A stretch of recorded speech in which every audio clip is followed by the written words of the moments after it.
entrar sus compañeros, ¿a quién me faltaba?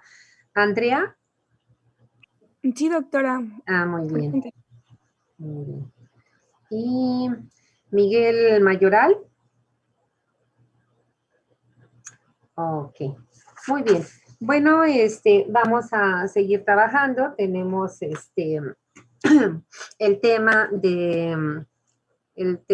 2 de nuestro capítulo 2. Les voy a compartir el programa de Power en el que nos apoyamos y, entonces vamos a retomar este tema que corresponde a los receptores sensitivos, debido a que el día de ayer, por algún motivo, ¿verdad? Quizá me distraje y esta diapositiva no la tenía disponible en el programa. La anterior, ¿verdad? Pues era la de la sensibilidad diferencial y el principio de la línea marcada. Estas dos diapositivas, ¿hasta aquí llegamos con ustedes en la clase de ayer o nos quedamos en la clasificación de los receptores? No, sí logramos ver el principio. ¿Y logramos ver el principio de la línea marcada?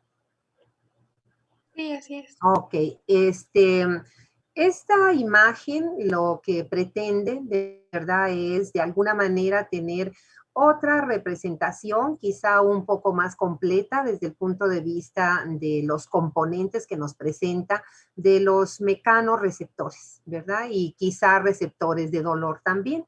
¿Por qué decimos quizá? Porque si se fijan, aquí del lado izquierdo está señalado en el tercer lugar las terminaciones nerviosas libres, que ayer decíamos, ¿verdad? Son los nociceptores, son terminaciones nerviosas libres. Igual nos permite ver cómo el receptor de nuestros folículos pilosos es esta terminación nerviosa libre que se enrolla en espiral en la parte inferior del folículo piloso mismo, y nos permite también darnos cuenta, ¿verdad?, que hay mecanorreceptores que son más superficiales para las sensaciones más provocadas por estímulos más leves, como el tacto, ¿verdad? El tacto leve o un tacto más profundo. En ese caso, esta imagen está muy bien hecha y vemos cómo los corpúsculos de Meissner son más superficiales, están prácticamente todavía en la epidermis, mientras que los de Pacini, que también detectan estas mismas sensaciones,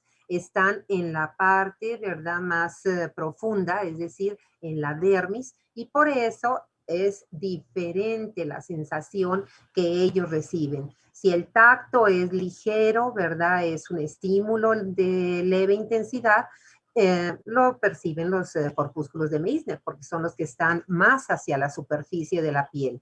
Mientras que si el tacto es más profundo y la presión, pues los corpúsculos de Pacini tienen esa función.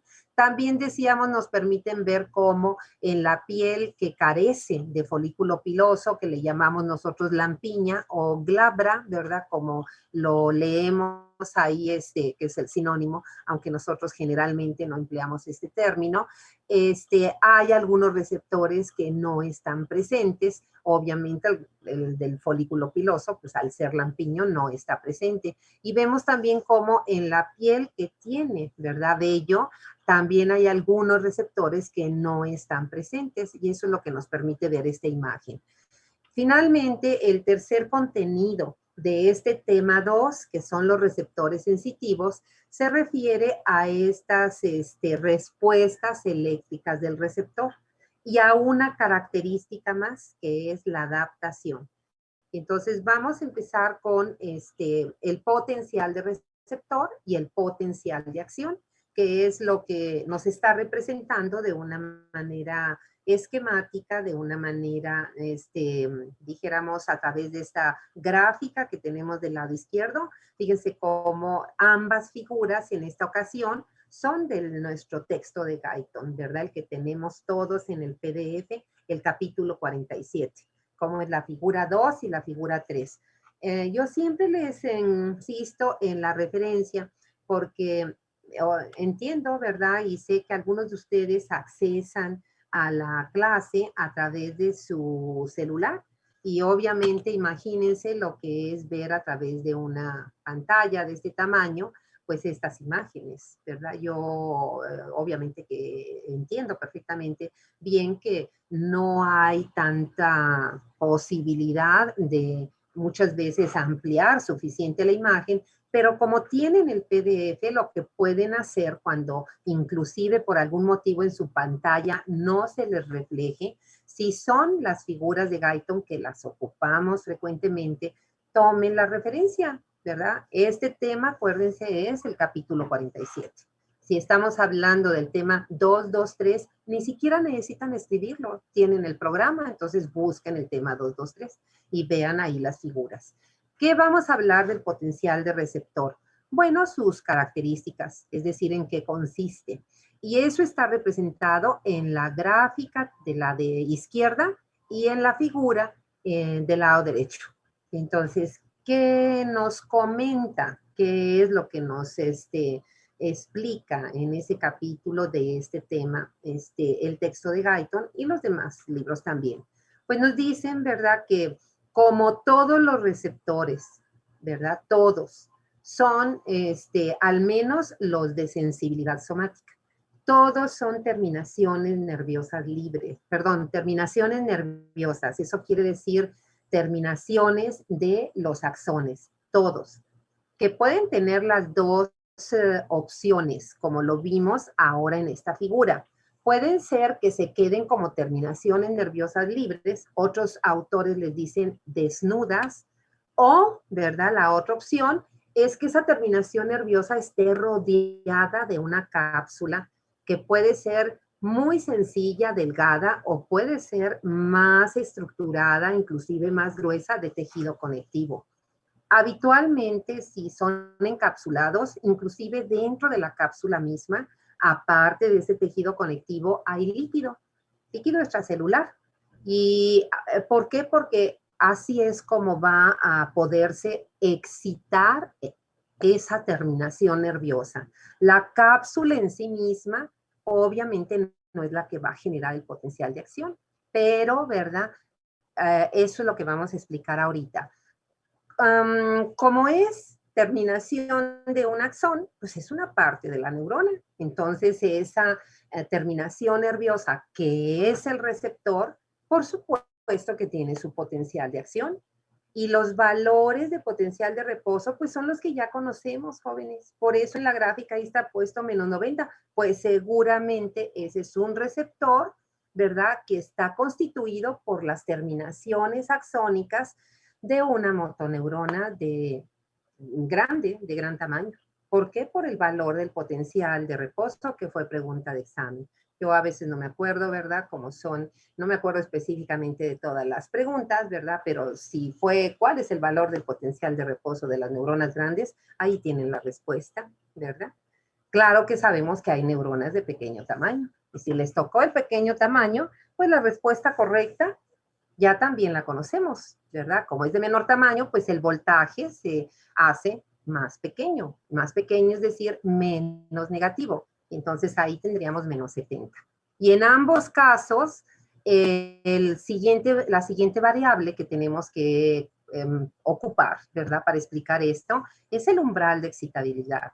Y ahí la gráfica me lo está representando. Si es grande, pues el umbral está alrededor de menos 60 milivoltios. Menos 60 milivoltios, ¿verdad? Un poco menos, un poco más. Y si es la neurona de menor tamaño, pues está más arriba, ¿verdad?, en la gráfica. O sea, menos negativa. Entonces, mínimo estaría por arriba del menos 60, o sea, menos 55, menos 50 o hasta menos 45, como nos dicen, ¿verdad?, varios autores. Y entonces, ahora sí, ya teniendo como base esos dos datos, podemos explicar que el potencial de receptor es el cambio de voltaje de la membrana a partir del potencial de reposo, ¿verdad? Hacia una depolarización. Es un cambio depolarizante. Que lo que va a hacer ese potencial de receptor, ahí véanlo en la figura, es cambiar el potencial de reposo al menos al umbral de excitabilidad. Y los estímulos somáticos, por lo general, lo logran, ¿verdad? ¿Qué sucede? Que en ocasiones el estímulo es de mayor intensidad y entonces el cambio no es nada más de potencial de reposo a umbral de excitabilidad, como lo vemos en la gráfica, sino que se va a un valor que rebasa. Rebasa significa se hace menos negativo. Vean cómo ahí el umbral de excitabilidad está alrededor de menos 60 y cómo, ¿verdad? Si el estímulo tiene mayor intensidad, pues va a llegar a menos 50, menos 40, menos 30, o sea, va a rebasarlo. ¿Qué ocurre cuando ese potencial de receptor, que es el cambio del potencial de reposo, al menos llegando al umbral de excitabilidad o incluso rebasarlo, cuál es la consecuencia? ¿Cuál es la consecuencia y cuál es la relevancia de ese potencial de receptor? Pues la que estamos observando. Ya sabemos, es un principio que lo estudiamos en los niveles de excitabilidad neuronal. Cuando la neurona, ¿verdad?, logra desarrollar su cambio de voltaje, de potencial de reposo, umbral de excitabilidad, pues la neurona se excita. ¿Eso qué significa? Genera su potencial de acción. Y ahí tenemos por ello, ¿verdad?, que si logra justo llegar al umbral, pues se genera una espiga. Quizá dos, ¿verdad? Pero si el voltaje logró cambiar mucho más, ¿verdad?, que el umbral, si llegó más arriba, ¿verdad?, del umbral, pues entonces vean cómo, por supuesto, que se genera mayor número de potenciales de acción. Y eso, jóvenes, es lo que por lo general ocurre en nuestros receptores. Ocurre siempre, ¿verdad? Siempre y cuando, eso pónganlo entre paréntesis porque es la última característica de los receptores, ¿verdad? Sensitivos somáticos. Siempre y cuando no se adapten. Y ya ahorita al rato explicamos qué es eso de la adaptación, ¿verdad? Entonces, fíjense otra característica más, ¿sí? Observen la figura de la derecha, porque aquí esta figura lo que nos contesta es la pregunta de que, ¿y cuál es el estímulo que activa a los canales de sodio en esas terminaciones axónicas que son los receptores? ¿Qué estímulo los excita? Y entonces nosotros tenemos aquí, ¿verdad?, que aquí funcionan los mecanismos para los receptores que van a depender del tipo de estímulo que ellos reciben, de su sensibilidad diferencial. Fíjense si no. La figura del lado derecho lo que representa, y lo dice el pie de figura, espero si lo alcanzan a ver, ahí lo ven, ¿verdad? Representa o está representando al corpúsculo de Pacini, quizá el receptor el mecanoreceptor mejor conocido en su estructura y en su función. Ahí tienen en el centro, ¿verdad?, la barrita que está representando la terminación nerviosa, pero es un receptor encapsulado. Entonces aquí pues la cápsula se la pusieron muy sencilla, ¿verdad?, con una línea punteada. Y vean incluso, ¿verdad?, ¿qué está representando esta figura? Pues me ponen ahí una serie de líneas que están implicando los flujos iónicos del potencial de receptor.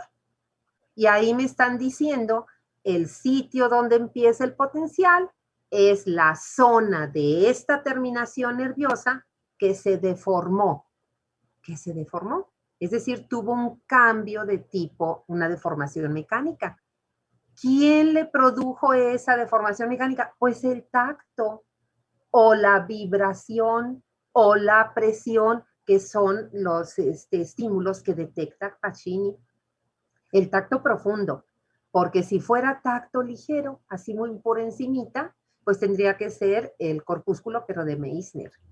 ¿Cómo sé eso? Pues porque aquí lo acabamos de ver, ¿verdad?, en la figura. Si es tacto ligero, yo creo que a todos nos ha pasado, es cuando a veces decimos, ay, es que siento algo aquí en mi cara, de este lado, cerca del ojo, pero no me alcanzo a ver qué es. Y a veces es un filamento sumamente chiquito o una pestaña muy delgadita o ceja o algún objeto. A veces dice uno, es que siento algo en la nariz, a ver, fíjate qué cosa traigo. Y es así. Pues es el tacto ligero, eso lo está recibiendo Meissner.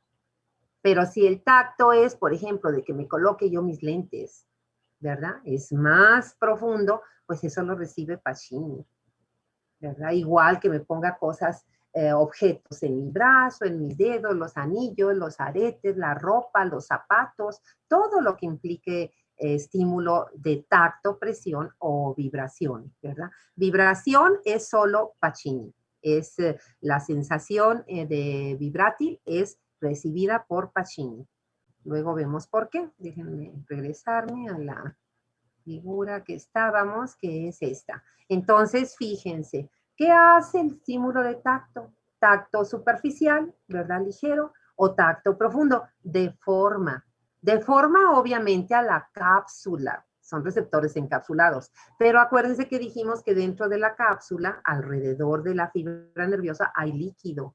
Entonces, esa deformación hace que el líquido también se redistribuya y eso deforma, o sea, de alguna manera le provoca un cambio mecánico al neurilema de esa terminación nerviosa y eso le activa los canales de sodio que se activan por el estímulo, ¿verdad? Mecánico en esa deformación que produce el estímulo. Y por eso ahí está como en ese sitio deformado, que es donde se van a activar los canales de sodio, empieza ese cambio de voltaje que acá está graficado. Pues si los canales ahí están con circulitos, se activan, pues fíjense cómo ya cambió el voltaje, ¿verdad? Ya inclusive ahí me están diciendo, hasta me lo marcaron exagerado con signos positivos, cuando en realidad ahí, ¿verdad? Es solo que el voltaje se hace menos negativo. ¿Pero por qué le están poniendo signos positivos? Porque quien está difundiendo es el sodio y es catión, ¿verdad? Y ahí en esa zona desnuda de la terminación, ahí empieza ese cambio de potencial de reposo a umbral de excitabilidad o menos. ¿Qué ocurre? Pues ya sabemos.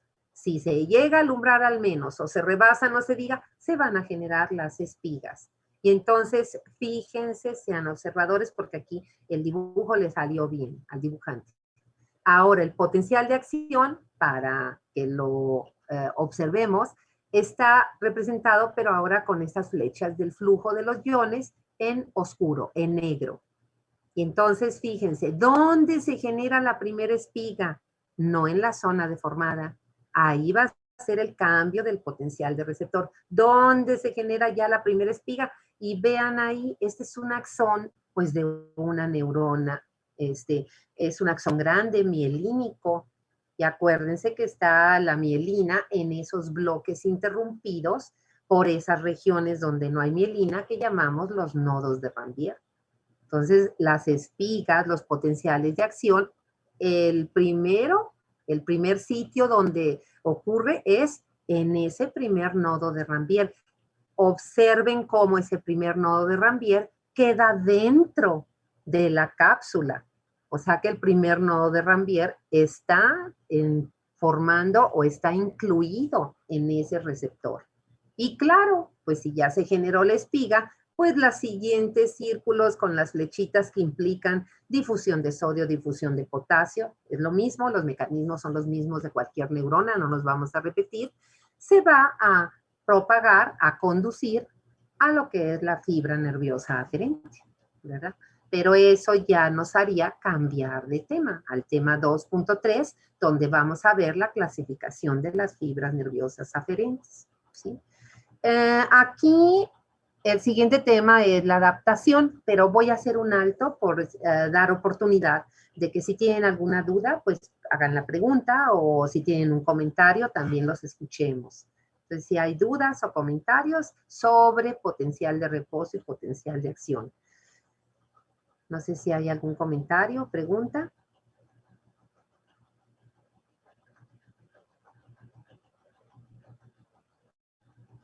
Bueno, yo les agregaría, jóvenes, tan solo para los receptores que son, pues voy a regresar a la tabla de clasificación. Para los receptores que son mecanorreceptores, entonces, ¿quién activa a sus canales, verdad? Iónicos, los de sodio, es esa deformación mecánica, ¿verdad? Que puede ser compresión, puede ser estiramiento, es esa deformación mecánica producida por el estímulo. Para los receptores que detectan temperatura, ¿verdad? La temperatura ambiental con los termorreceptores, pues los receptores para frío, los canales iónicos de sodio son activados por la temperatura baja. Entonces aquí tenemos que buscar. Y si Guyton no nos lo da, pues lo tenemos que buscar en otro autor, ¿verdad? Y poner esos receptores de frío con qué graduación de temperatura ambiental se excitan, porque no es con cualquiera. Igual los de calor, con qué graduación, con qué rango de temperatura ambiental. Brenda, veo que levantas la mano. Te escuchamos. Ah, sí, doctora. Yo había encontrado que los receptores de frío se activan entre los 20 y 35 grados Celsius y los que son para calor se activan entre los 30 y 43 grados Celsius. No sé si sean correctos los datos, doctora. Muy bien.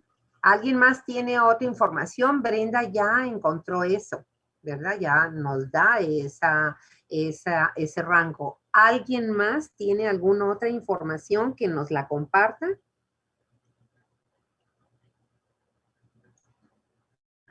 Bueno, escuchamos a Brenda. ¿Nos vuelves a repetir, Brenda, para que tus compañeros lo tomen en cuenta, ¿verdad? Y les damos tiempo a que busquen, ¿sí? ¿Tú qué graduación? Ahorita te doy la voz, Sherlyn.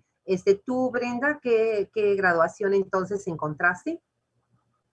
Para los receptores de frío que se activan entre los 20 y 35 grados Celsius Ajá, y para los de calor de 30 a 43 grados Celsius. muy bien. Ahora, gracias, Brenda. Sherlyn, te escuchamos. Sí, doctora. Bueno, yo encontré que para los del frío es un rango entre los 10 y 35 grados Celsius y para Ajá. el calor entre 30 y 45 grados Celsius. Muy bien, pues ya tenemos, ¿verdad? Dos aportaciones de sus compañeras. Mañana, obviamente, todos tenemos que hacer nuestro trabajo, no nada más escuchar a nuestras compañeras, ¿verdad? Y ver si hay alguna diferencia significativa, ¿verdad? En ambas aportaciones. Entonces vamos a tomar aquella, ¿verdad? Que sea si el libro de Guyton, si el de Gannon, o sea, nuestros libros que tenemos de referencia para el curso no traen ese dato, pues tenemos que ver otras referencias y ver cuál es la fuente. Y la fuente, ¿verdad? Debe de ser pues la más actualizada y la que sea, o claro está, conocimiento científico, una referencia. Ahí tenemos. Vamos a continuar. Los nociceptores, los nocireceptores, ¿cómo se activan? Ah, bueno, ahí acuérdense que el estímulo nociceptivo o doloroso es el que se desarrolla cuando hay lesión tisular. Y ocurre que cuando hay lesión tisular se van a producir, se van a liberar, ¿verdad? A formar en ese sitio de la lesión tisular mediadores químicos del dolor. Y entonces ahí también, como es un tema de más adelante, desde ahorita hay que buscar. Hay algunos péptidos, algunos de ellos con se puede decir nombres sencillos, ¿verdad? Y hay otros compuestos que son mediadores químicos del dolor. Ahí también vamos a manejar al menos algunos como ejemplo. ¿Qué son los receptores que estamos viendo en esta parte? ¿Verdad? Los mecanorreceptores, los termorreceptores y los nocireceptores. Los demás no, porque no nos toca verlo. Por ejemplo, ¿quién excita los conos y bastones? Bueno, pues es en primer lugar sensibilidad especial, es un sentido especial. El estímulo luminoso se llama, es un estímulo de naturaleza física, electromagnético. Son los fotones. Y eso, ¿verdad? Va a los conos y bastones. Y unos de ellos responden para la visión monocromática, que es en blanco y negro, y otros para la visión a color. O sea, esto es complejo. Por eso, como es una vía diferente, un mecanismo diferente, lo tenemos en un capítulo aparte. Igual para los quimioreceptores, ¿verdad? Pues que son los receptores del gusto y olfato. Son sustancias químicas odoríferas o de sabores, ¿verdad? Son sustancias químicas. Los componentes de los líquidos corporales. Ah, bueno, tampoco los vemos aquí. Ya dijimos que los receptores que detectan la PO2, la PCO2, forman parte de, como son gases arteriales, perdón, gases respiratorios. Entonces, en la unidad 5 vamos a ver, pero son células especializadas o terminaciones nerviosas en el caso de la presión arterial, los varoreceptores. Los cuerpos aórticos son células que son quimiorreceptoras jóvenes. Y se nos va a acabar esta primera parte. Vamos a regresar ahora para hablar de la adaptación de los receptores.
Muy bien.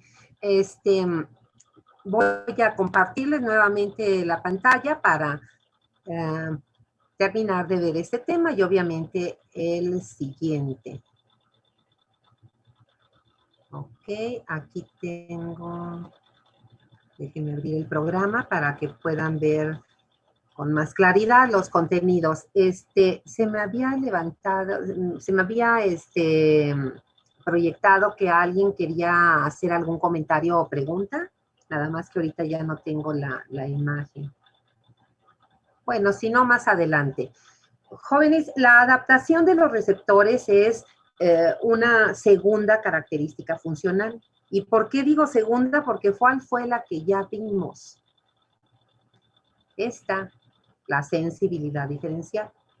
Porque acuérdense que el principio de la línea marcada se relaciona, es complementario, pero el principio de la línea marcada es de las fibras nerviosas aferentes. La sensibilidad diferencial es de los receptores. Entonces, su segunda característica funcional es su adaptación. ¿En qué consiste esta característica? Vamos a utilizar de un lado izquierdo tenemos la gráfica que nos da Guyton, es la figura 5, capítulo 47, ¿sí? Mientras que del lado derecho tenemos la imagen de otro texto, ¿verdad? De otro libro que es de neurofisiología y neurociencias, y entonces se complementan. Vamos a trabajar primero con la figura que tenemos del lado derecho. ¿Por qué? Porque miren, aunque esté en inglés, acuérdense el doble beneficio, ahí tenemos de que están manejando o nos está representando esta figura que hay dos tipos de adaptación. Nos habla de una adaptación rápida y una adaptación lenta. Pero sucede que falta un segundo grupo de receptores que no está aquí y lo tenemos que agregar, que son receptores que no se adaptan. Entonces, concluimos. Por su adaptación, que ahorita explicamos en qué consiste cada una, los receptores pueden ser receptores que se adaptan y eso tiene dos variantes, adaptación rápida, ¿verdad? Rápida. Y si quiero yo poner de una vez en qué tiempo, pues entonces observo la figura de Guyton. Y vete a la figura de Guyton y ve cómo en la gráfica, en la figura de la derecha, ahí de adaptación rápida está Meissner y está Pacini. Y entonces vete a tu gráfica y busca Pacini. Y ahí ve, ¿verdad? En qué tiempo se adapta Pacini hasta dejar de responder. Eso te lo estás diciendo, ¿verdad? La línea de referencia en donde dice impulsos por segundo. Fíjate cómo al principio Pacini estaba respondiendo con 250 impulsos. Impulsos quiere decir potenciales de acción, ¿verdad? Por segundo. Y fíjate en qué tiempo Pacini dejó de responder, porque la línea baja hasta 0. Y por eso es adaptación rápida. ¿Se alcanzan a ver todos? Menos de un segundo. Menos de un segundo, jóvenes. Pues claro que es una adaptación rápida, ¿sí? Meissner, que dijimos que es el de tacto ligero, también se puede adaptar rápidamente. Y hay una característica más que tenemos que poner aquí, que además de rápida, la adaptación es completa o total, lo cual está representado en esos rectángulos, ¿verdad? ¿Qué nos dice? Nos dice que tanto Pacini como Meissner, fíjense, cuando reciben el estímulo, que es, hay dos curvas, ¿verdad? La que está arriba y la que está abajo como una línea que tiene unas pequeñas franjas en sentido perpendicular. Y entonces hay que interpretar. Entonces está diciendo, si Meissner y Pacini reciben el estímulo, por supuesto que se van a excitar, ya lo sabemos, y van a generar potencial de acción, ¿verdad? Pero, ¿qué sucede? Y ese es el requisito para que estos receptores se adapten. El requisito no viene ahí. Uno tiene que leer todo el texto, ¿verdad?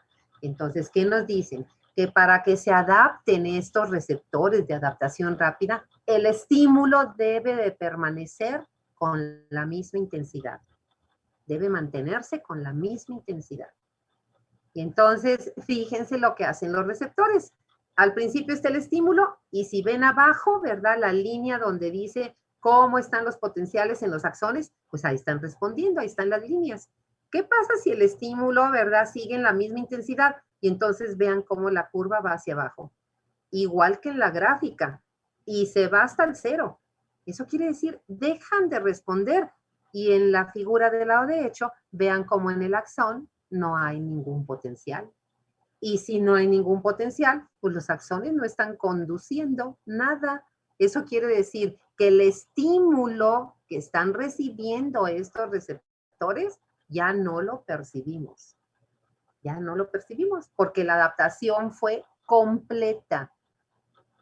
Estos receptores pueden volver a responder, pueden volverse a excitar, pero ¿cuál es el requisito? ¿Cuál es el requisito? ¿Quién lo leyó? Que nos quiera decir.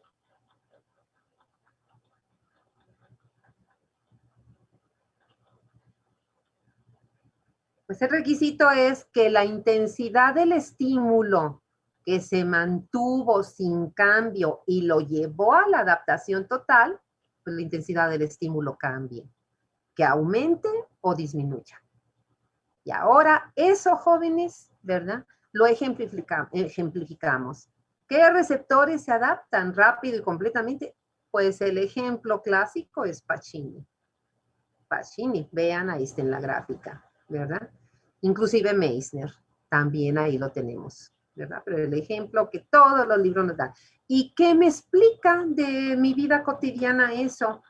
Lo que nos pasa a quienes usamos lentes, ¿verdad? Es decir, nos acostamos sin lentes y en la mañana nos ponemos los lentes y sentimos la presión, ¿verdad? Donde se sujetan aquí rodeando el pabellón auricular, sentimos la presión en el puente nasal. Y si traemos los lentes todo el día, pues como esto es es tacto profundo, depende del peso del lente, puede ser presión, pues si no me los vuelvo a mover, hasta se me olvida que los traigo puestos. Y yo creo, a ver, alguien que use lentes, aquí te veo a ti, Valeria, pero no sé si son lentes de sol o son lentes de graduación como los míos. No, sí son lentes de graduación. Son de graduación. ¿A ti te pasa eso, Valeria? ¿Lo has sentido? Sí, a veces me he metido a bañar y no me los quito. ¿Para qué? A mí también. Es decir, nos pasa muy seguido. Y eso es debido a la adaptación de los corpúsculos de Pacini. De hecho, fíjense, ¿verdad? Yo ahorita mi problema de visión, pues es el problema que muy frecuentemente desarrollamos a medida que avanzamos en edad y por arriba ya acercándonos a los 50 años, ¿no? Y mayores, o sea, de ahí en adelante. Entonces se le llama, la gente comúnmente conoce a esa alteración visual como la vista cansada, ¿verdad? Bueno, le llamamos presbicia, es el nombre médico, ¿sí? Y es muy común. Entonces, ¿cómo empieza, verdad? Es un problema de refracción, es decir, la refracción es la función del cristalino. El cristalino, ¿verdad? Va a refractar el estímulo luminoso y tiene que formar el punto focal, así se llama, detrás de él. Y si no tenemos problema de refracción, como quizá la mayoría de ustedes tan jóvenes, ¿verdad? Entonces, la refracción permite que el punto focal, donde se reúne el haz luminoso, precisamente sea en la retina. Porque si el punto focal se forma antes o se forma después, pues esos son errores de refracción que en los jóvenes pueden ocurrir, como la miopía o la hipermetropía. No sé si alguien de ustedes del grupo tenga algún problema de estos dos, o astigmatismo, que son los problemas. El astigmatismo es por una curvatura irregular, ¿verdad?, de la córnea. Pero miopía, hipermetropía, presbicia son errores de refracción del cristalino, ¿sí? Y entonces, ¿qué nos ocurre, verdad? Que así como dice Valeria, se le olvida a uno y me meto a bañar. O de repente, oigan, mis lentes, ¿dónde están? Y quienes están alrededor, pues en tu cara los traes puestos, de que se nos olvida. Otra cuestión que nos puede pasar, ¿verdad? De repente nos pusimos algo, aretes, anillos, pulseras, relojes, y cuando menos acordamos, ya no lo traemos. Y se nos perdió. ¿En qué momento fue? Ni cuenta nos dimos, porque donde se cayó estábamos en un momento de adaptación, no lo sentimos. A veces sí pesa mucho. Obviamente en el momento que se cae, pues siento ahora menos peso y vuelve a responder. Y eso me salva de perder mis cosas. No sé si alguien de ustedes haya pasado por un episodio de estos que nos quiera compartir.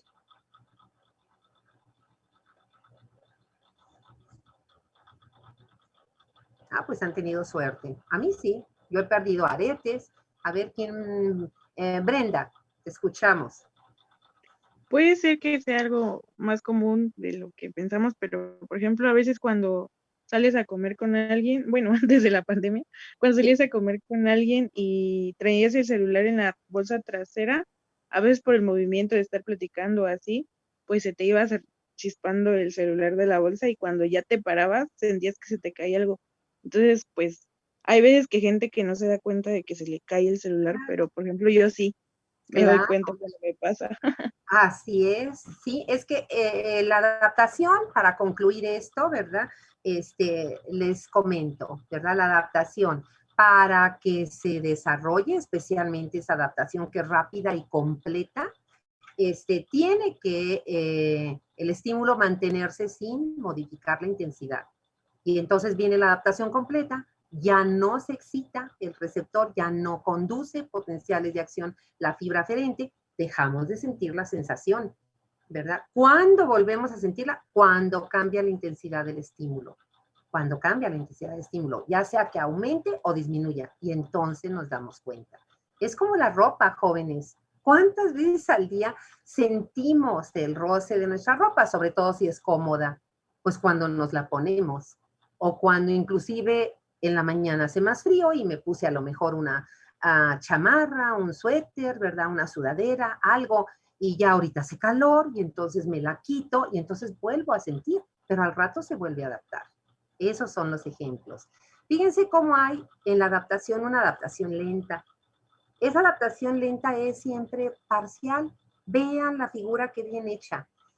Al principio que esté el estímulo, el receptor responde con mayor número de potenciales de acción. Sentimos la sensación, ¿verdad? La percibimos. Pero ¿qué pasa si ese receptor se adapta lentamente? Entonces, el número de potenciales disminuye, no desaparece, no es adaptación total. Y entonces, ¿qué pasa? Que percibimos menos esa sensación, ¿sí? Cuando la adaptación es parcial. Y aquí no están, jóvenes, el último grupo. Receptores, ¿verdad? Que se adaptan, perdón, que no se adaptan. no se adaptan. Bueno, estos receptores que no se adaptan, algunos autores, entre ellos Guyton, les dicen de un nombre, igual a los que se adaptan, y sobre todo los rápidos, los que se adaptan por completo, tienen un sinónimo. ¿Quién quiere, si lo leyó, verdad? ¿Quién quiere decirnos cómo se llaman los que se adaptan o no se adaptan? Mestli, levantaste la mano. Sí, doctora, sabía que los que de adaptación rápida también se le llaman receptores fásicos y los de lenta receptores tónicos. Ajá. Y de hecho, fíjense, los rápidos son los que se adaptan por completo, ¿verdad? Y los que no se adaptan o lo hacen allá como que una cosa fuera de lo común, son tónicos. Y tónico significa que todo el tiempo van a responder. Mientras hay estímulo, van a responder. Y los fásicos son los que acabamos de explicar, ¿verdad? Adaptación rápida, completa. De que si el estímulo permanece con la misma intensidad, deja de responder. Y deja de responder en corto tiempo, en un segundo, quizá un par de segundos. Hay otros con adaptación, como dice uno, lenta. Y hay otros que de plano no se adaptan. Bueno, vamos a poner ejemplos para acabar este punto. Vamos a poner ejemplos de receptores que no se adaptan, que nunca se adaptan. ¿Y por qué? Porque forman parte de los mecanismos de protección de mi organismo. Los receptores para dolor, por supuesto que no se adaptan. Imagínense qué sucedería si se adaptaran, ¿verdad? Perderíamos inclusive hasta la vida. ¿Por qué? Porque una apendicitis, pues qué bueno que no me duela, pues no quiero sentir dolor, pero ¿cuál es la evolución? La evolución es que el proceso inflamatorio del apéndice la va a llevar a perforación, y perforación del apéndice secal, pues implica, ¿verdad?, la salida del contenido del intestino del colon. O sea, es una peritonitis severa. La persona podría fallecer por eso, ¿verdad? Entonces, son mecanismos de adaptación, los nociceptores no se adaptan. Ahí tenemos en la gráfica, para concluir este tema, otros dos receptores que tienen que ver, jóvenes, con una sensación somática que es inconsciente, porque el dolor sí lo percibimos, pero esta sensación no, y ya la conocimos como la propiocepción. Entonces, ¿quiénes son los receptores responsables de esta sensación? Que dijimos que es aquella que le permite informarle a nuestra corteza cerebral en qué posición estamos todo el tiempo, cada parte de mi cuerpo. Y son los receptores de los músculos, el uso muscular, de los músculos esqueléticos, claro está. Y los receptores de los tendones, esos que vimos aquí en la tabla, ¿verdad?, de clasificación. Miren aquí del lado izquierdo, en la columna de mecanorreceptores hasta abajo, están, ¿verdad?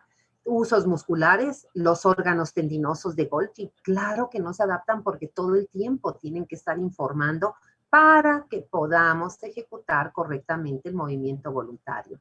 Por eso aquí en la gráfica están, ¿verdad? No se adaptan estos receptores. Si nos vamos a sentidos especiales, pues es claro que, vaya, lo vivimos. O sea, ¿se adaptarán los conos y bastones? Si eso fuera, jóvenes, imagínense el problema. El problema para toda la vida cotidiana. Si yo me quedo viendo la pantalla, pues de repente ya se adaptaron y como cuando se va la imagen, todo oscuro, todo negro. Tendría que cambiar la mirada, ¿verdad? O que tendría que tener otro estímulo para volver a ver. Es decir, tengo esta diapositiva, en 2 segundos se adaptó, todo negro. Entonces yo tendría que cambiar a otra, ya vuelvo a ver.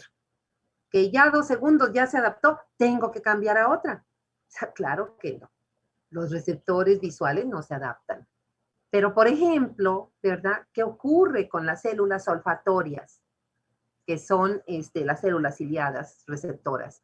Sí se llegan a adaptar, ¿verdad? No por completo, pero casi, casi.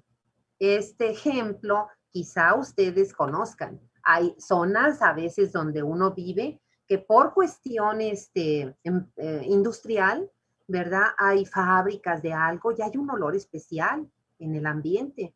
Y las personas que viven cerca, pues llega un momento en que dicen, no, ya ni me doy cuenta. Solo cuando aumenta la intensidad o, ¿verdad? Cuando baja, no, de plano no. o ahora está muy leve, pero se aumenta, claro, entonces no es una adaptación completa. En la vida cotidiana, jóvenes, nosotros usamos muchos materiales para nuestra higiene personal, para nuestra pues, calidad de vida, porque finalmente si nos gusta percibir ciertos olores agradables, pues usamos no un jabón neutro, usamos un jabón, ¿verdad? Que de tocador, como se le llama. Para lavar nuestro pelo, pues a lo mejor usamos también un jabón especial, líquido, en forma de un champú, a lo mejor un enjuague, crema para el cuerpo, ¿verdad? Y casi todos esos productos, aunque hay algunos que no tienen olor, la mayoría sí. Inclusive usar una loción, un perfume. Y yo creo que el ejemplo es cuando decimos, ya me voy, ¿verdad? Como decía Brenda hace rato que íbamos a reunirnos, me pongo un poco de loción o una crema, lo que sea. Y resulta que cuando me tardé para salir, y claro, pasaron unos minutos y yo ya no percibo. Ay, me voy a poner otro poco. Y cuando llego a la reunión, alguien me dice, oye, te vaciaste la botella del perfume, porque me puse, ¿verdad? Demasiada cantidad. Yo ya estaba con mis receptores adaptados, no lo percibo. ¿Sí? Bueno, jóvenes, se nos acabó la clase, pero llegamos hasta aquí. Miren, el día de mañana avanzamos a este tema. Y no se asusten porque esta diapositiva esté cargada. Son tablas comparativas. Ustedes tienen en su libro la de Guyton, la del lado derecho, es la figura 47.6. Entonces, mañana, clasificación de las fibras nerviosas, o sea, las fibras nerviosas aferentes sensitivas. Aquí es otra imagen, ¿verdad?, de otros autores. Y después entramos a las vías somatosensoriales, ¿verdad? Recordando, obviamente, cómo está constituida la médula en sus segmentos, qué es sustancia blanca, qué es sustancia gris, cuáles son los cordones, qué son las astas, todo lo que vieron en neuroanatomía, aquí lo vamos a necesitar recordar. Que tengan buen día, jóvenes, el resto de la tarde, que la pasen bien. Nos vemos mañana.